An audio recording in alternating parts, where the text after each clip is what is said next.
আল কুরআনুল কারীম থেকে একটি আয়াতে কারিমার কিছু অংশ তেলাওয়াত করেছি। আল্লাহ রাব্বুল আলামিন বলেন যে মা আতাকুমুর রাসূলু ফাখুযুহু ওয়া মা নাহাকুম আনহু ফান্তাহু।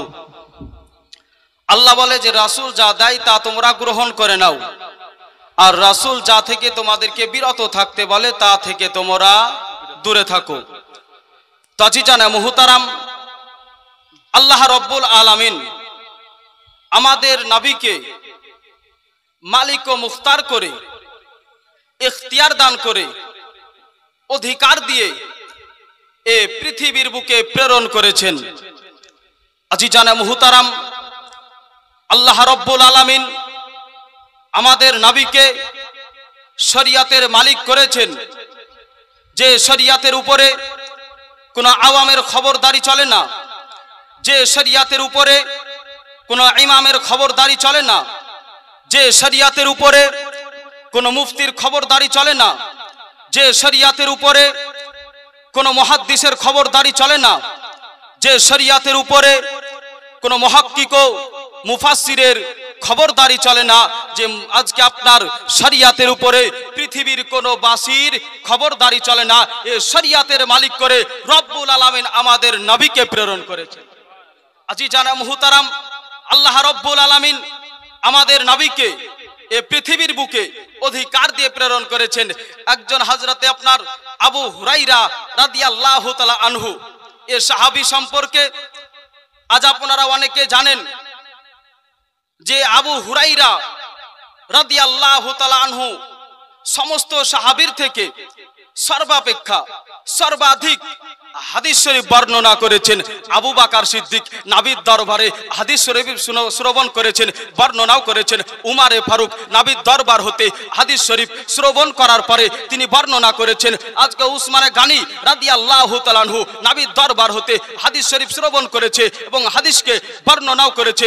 আলী শের খোদা, মুশকিলে কুশা, হায়দারে কাররার, ফাতেহে খাইবার রাদিয়াল্লাহু তাআলা আনহু হাদিস শরীফ নবীর দরবার হতে শ্রবণ করেছে এবং সেটাকে বর্ণনা করেছে। কিন্তু মুসলমান কুরবান জান যে আবু হুরাইরা রাদিয়াল্লাহু তাআলা আনহু নবীর দরবার হতে হাদিস শরীফ শ্রবণ করতেন, কিন্তু হাদিস শ্রবণ করার পরে তিনি ভুলে যেতেন।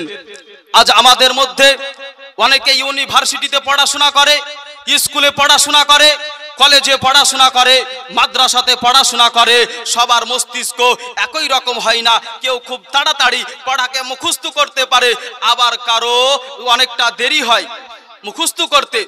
তো আবু হুরাইরা রাদিয়াল্লাহু তাআলা আনহু হাদিস শরীফ নবীর দরবার হতে শুনে আর হাদিস শরীফ আবার ভুলে যায়। তো একদা আমার নবীর দরবারে আবু হুরাইরা রাদিয়াল্লাহু তাআলা আনহু হাজির হলেন আর আরজ করছেন যে ইয়া রাসূলুল্লাহ, ইয়া হাবিবাল্লাহ, ইয়া নবী আল্লাহ, হুজুর আমি আপনার দরবার হতে আপনার কাছ থেকে হাদিস শ্রবণ করি, হাদিস শুনি, আর হাদিস শ্রবণ করার পরে আমি হাদিসকে ভুলে যাই। এ বেরাদার, আজকে আমার নবী পাক সাল্লাল্লাহু তাআলা আলাইহি ওয়াসাল্লাম সেই সময়তে আবু হুরাইরা রাদিয়াল্লাহু তাআলা আনহুকে বললেন যে এ আবু হুরাইরা, চাদরকে তুমি সাট করে দাও, চাদরকে তুমি বিছিয়ে দাও।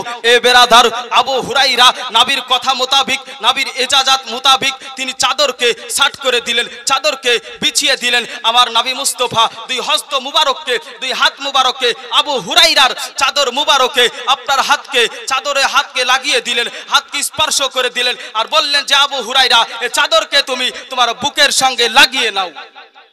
মুহতারাম, আবু হুরাইরাকে বললেন যে আবু হুরাইরা, এই চাদরকে তোমার বুকের সঙ্গে লাগিয়ে নাও, সিনার সঙ্গে লাগিয়ে নাও।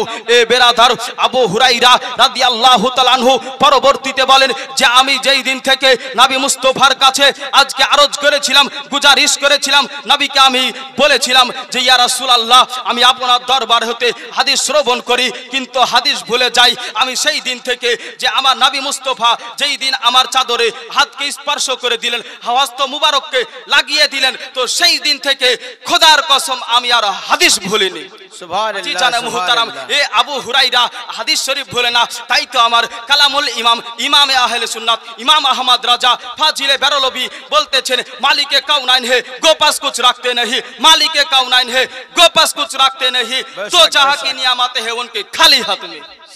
জি জানে মুহতারাম, এ আবু হুরাইরা রাদিয়াল্লাহু তাআলা আনহু সেই দিন থেকে আর নবীর দরবারে হাদিস শ্রবণ করার পরে আর হাদিস ভুলে নাই। বলে কত হাদিস শরীফ তার থেকে বর্ণিত। আজকে বর্তমান সময় সোশ্যাল মিডিয়ার যুগ, ইন্টারনেটের যুগ, আপনি গুগলে গিয়ে জিজ্ঞাসকে সার্চ করবেন যে আবু হুরাইরা রাদিয়াল্লাহু তাআলা আনহু হতে হাদিস শরীফ কত বর্ণিত, তো গুগল আপনাকে উত্তর দিয়ে দিবে যে হাদিস শরীফ তিনি বর্ণনা করেছেন 5374টি হাদিস। জি জানে মুহতারাম, অনেক সাহাবায়ে কেরাম হাদিস বর্ণনা করেছেন, কিন্তু আবু হুরাইরা সর্বাধিক হাদিস বর্ণনা করেছেন। এ বেরাদারান ইসলাম, এ নবীকে আল্লাহ মালিক ও মুখতার করে ইখতিয়ার দিয়ে অধিকার দিয়ে এ পৃথিবীর বুকে প্রেরণ করেছেন। আল্লাহ জান্নাত বানিয়েছে আর জান্নাতের মালিক আমার নবীকে করেছেন। জোরে বলেন সুবহানাল্লাহ। নবীকে আল্লাহ জান্নাতের মালিক করেছেন। কে জান্নাতে যাবে কে যাবে না নবী মুস্তাফা বলেছেন। আমার নবী মুস্তাফা মসজিদে নববীতে নাম ধরে ধরে বলতেছেন,